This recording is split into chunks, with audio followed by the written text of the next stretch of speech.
दोहा में इस वक्त सुबह के ठीक 9 बजे हैं। अस्सलाम वालेकुम वरहमतुल्लाहि वबरकातुहू।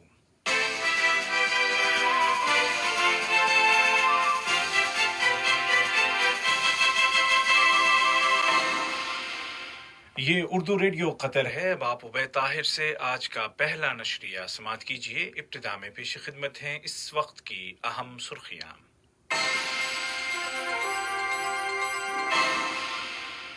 नायब वज़ीर आज़म और वज़ीर ख़ारजा शेख मोहम्मद बिन अब्दुर्रहमान आल थानी ने कहा है कि कतर ने अवाम को कोरोना वायरस से महफूज रखने के लिए तमाम ज़रूरी इक़दामात किए। वर्ल्ड कप 2022 के लिए तैयार किए जाने वाले स्टेडियम्स में 90% तामीर मुकम्मल करके कतर ने साबित कर दिया है कि वो एक महफूज और सेहतमंद माहौल में आलमी कप की मेज़बानी के लिए तैयार है।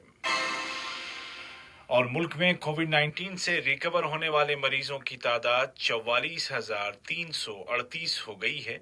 प्लाज्मा के जरिए इलाज कारगर साबित हो रहा है।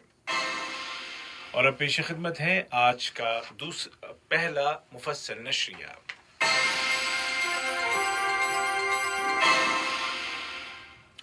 बिस्मिल्लाहिर्रहमानिर्रहीम। नायब वज़ीर आज़म और वज़ीर ख़ारजा शेख मोहम्मद बिन अब्दुर्रहमान आल थानी ने कहा है कि कतर ने अवाम को कोरोना वायरस से महफूज रखने के लिए तमाम ज़रूरी इक़दामात किए। उन्होंने कहा कि कतर ने आलमी सतह पर इस बीमारी का इलाज दरियाफ्त करने के लिए जारी कोशिशों की सपोर्ट के लिए $20 मिलियन का अतिया भी दिया है, क्योंकि वो समझता है कि बैनुल अक़वामी ताउन और प्लुरलिज़्म अहम अनासिर हैं। बरतानिया के चैनल स्काई न्यूज़ के साथ बातचीत करते हुए नायब वज़ीर आज़म ने कहा कि कतर एक महफूज और सेहतमंद माहौल में वर्ल्ड कप फुटबॉल 2022 की मेज़बानी के लिए बिल्कुल तैयार है। वाज़ेह है कि हाल में कतर ने वर्ल्ड कप 2022 के लिए तामीर किए जाने वाले नए स्टेडियम्स में से तीसरे स्टेडियम की तकमील का ऐलान किया है। एजुकेशन सिटी स्टेडियम का बाकायदा इफ्तिताह 15 जून को एक तकरीब के जरिए किया जाएगा, जिसमें कोविड-19 से मुकाबला करने वाले फ्रंट लाइनर्स को खराज तहसीन या ट्रिब्यूट पेश किया जाएगा। कतर इससे कबल 2017 में खलीफा इंटरनेशनल स्टेडियम और मई 2019 में अल जुनूब स्टेडियम का इफ्तिताह कर चुका है, जबकि अल-बैत स्टेडियम, अल-खौर और अल-रैयान स्टेडियम का इफ्तिताह भी आइंदा चंद माह के दौरान मुतवक्के है, जबकि असुमामा स्टेडियम, रास अबू अबूद स्टेडियम और इफ्तिताही और इख्तितामी तकरीब की मेज़बानी करने वाले लुसेल स्टेडियम में तामीराती काम जोर व शोर के साथ तयशुदा वक्त के मुताबिक आगे बढ़ रहा है। नायब वज़ीर आज़म ने कहा कि ये एक यादगार और शानदार वर्ल्ड कप होगा।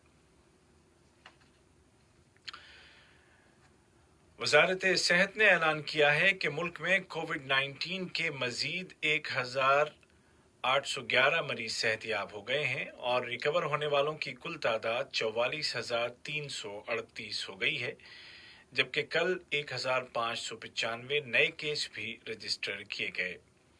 वज़ारती बयान में बताया गया कि 3 मरीज जिंदगी की जंग हार गए।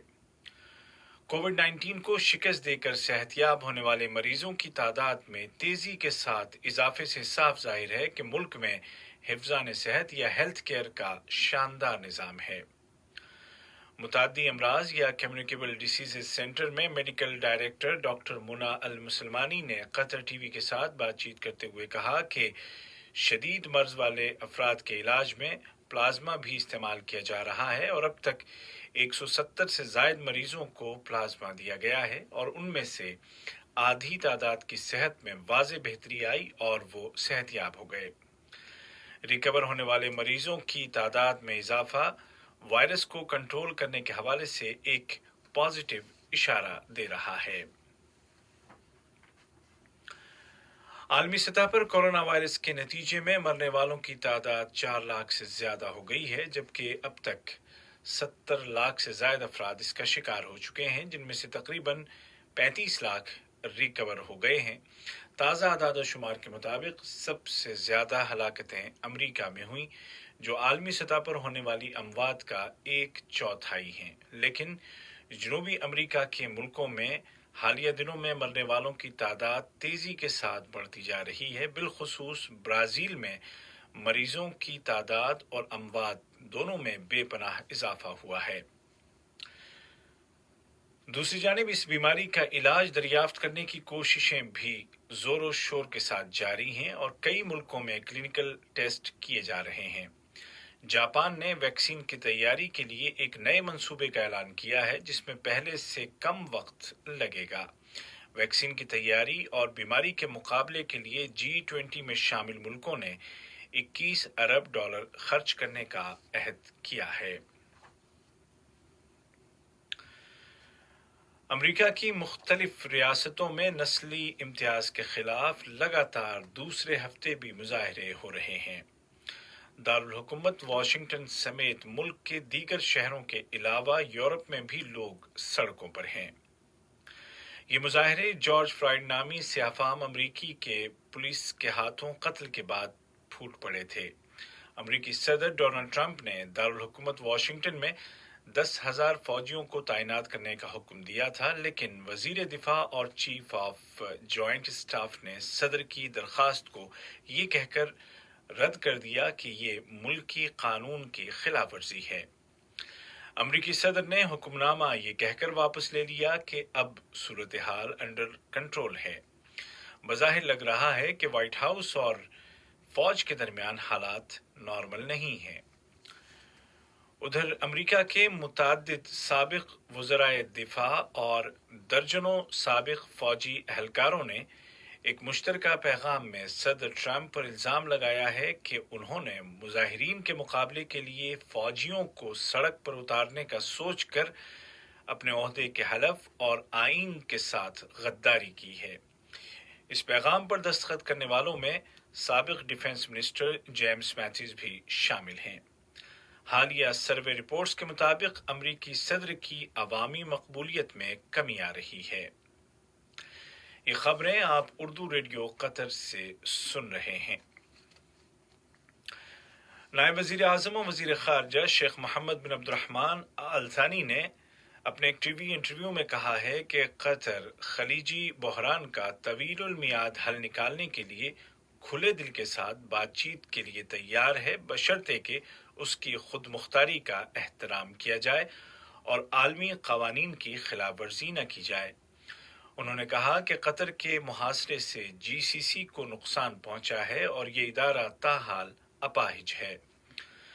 انہوں نے کہا کہ امیر کویت اور امریکہ کی جانب سے ثالثی کی کوششیں جاری ہیں، لیکن فی الحال سعودی عرب اور امارات کی جانب سے قطر ایئر ویز کے لیے فضائیں کھولنے کے سلسلے میں کوئی پیش رفت نہیں ہوئی ہے۔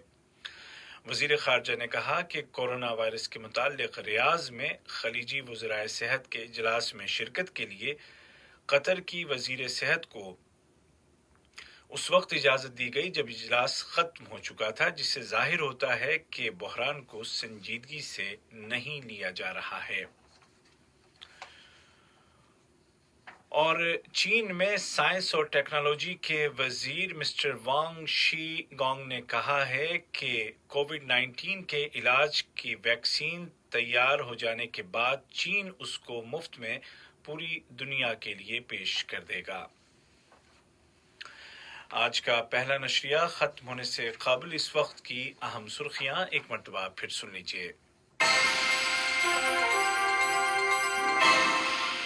نائب وزیر اعظم و وزیر خارجہ شیخ محمد بن عبد الرحمن آل ثانی نے کہا ہے کہ قطر نے عوام کو کورونا وائرس سے محفوظ رکھنے کے لیے تمام ضروری اقدامات کیے۔ ورلڈ کپ 2022 کے لیے تیار کیے جانے والے اسٹیڈیمز میں 90% تعمیر مکمل کر کے قطر نے ثابت کر دیا ہے کہ وہ ایک محفوظ اور صحت مند ماحول میں عالمی کپ کی میزبانی کے لیے تیار ہے۔